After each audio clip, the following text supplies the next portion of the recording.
Voyons maintenant le cas de la femme romaine. La femme romaine, dans la société romaine, est une mineure perpétuelle. L'homme a le droit de vie et de mort sur sa femme. Vitae nescisque potestas, sur sa femme.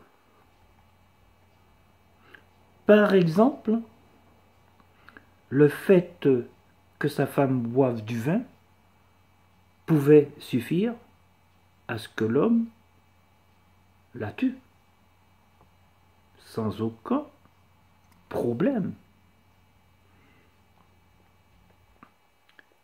La femme romaine reste sous la tutelle de son père jusqu'au mariage.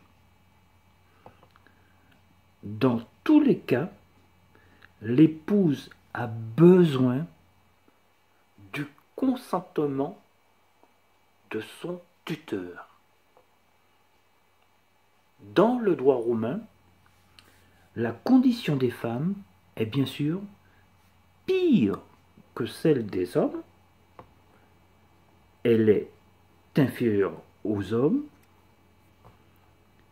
Vous avez trois incapacités principales frappent la femme romaine. Premièrement, la puissance paternelle,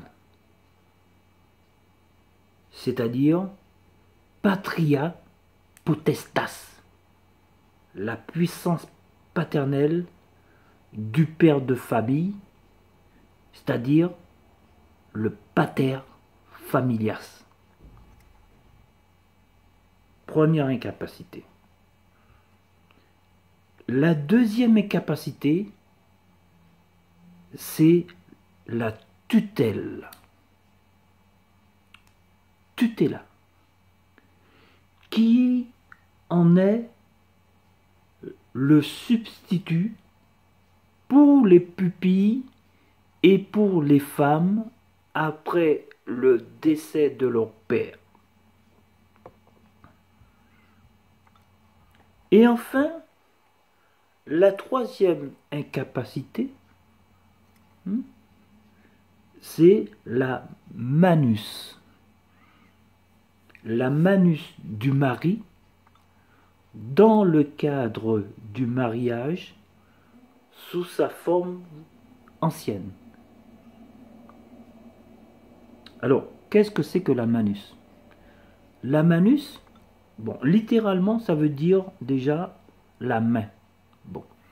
Mais on emploie traditionnellement le terme latin pour désigner cette autorité maritale. C'est pour désigner, en fait, l'autorité du mari sur sa femme.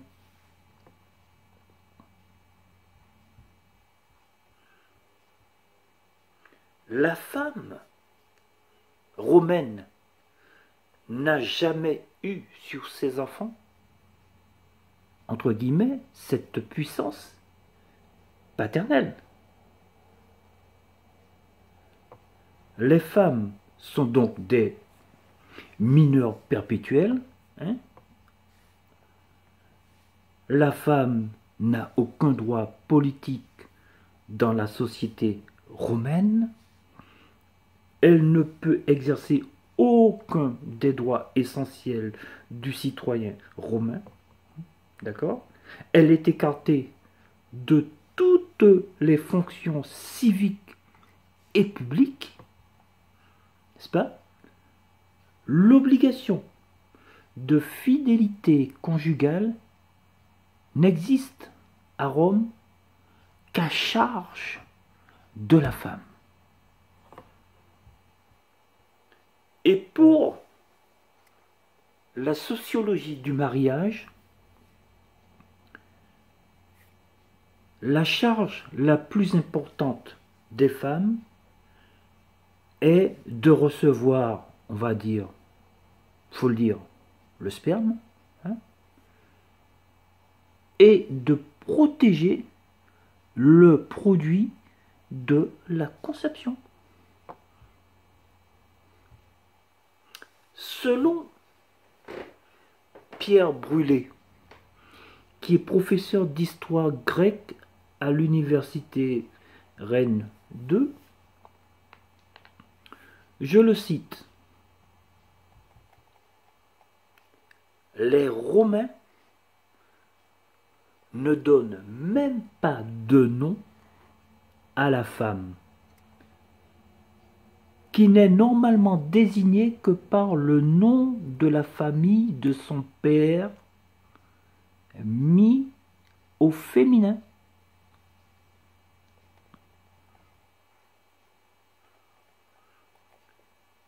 Si je cite maintenant Paul Venn, professeur au Collège de France, qu'est-ce qu'il dit?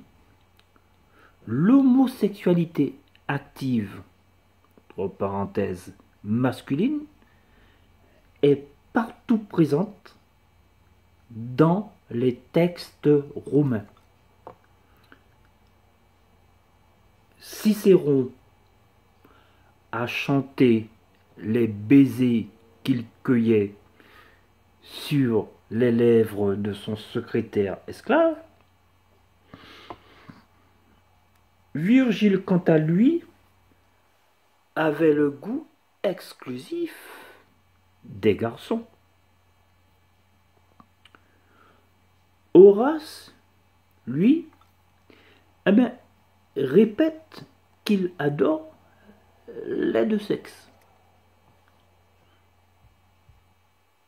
Vous avez Plutarque qui écrivait, je cite Plutarque, la femme mariée idéale est muette. Je répète, la femme mariée idéale est muette et ne s'exprime pas en l'absence de son mari. Pour conclure,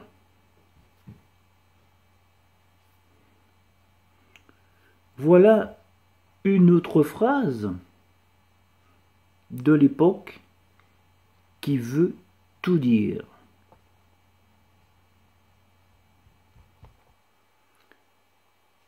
Si nous pouvions vivre sans les femmes,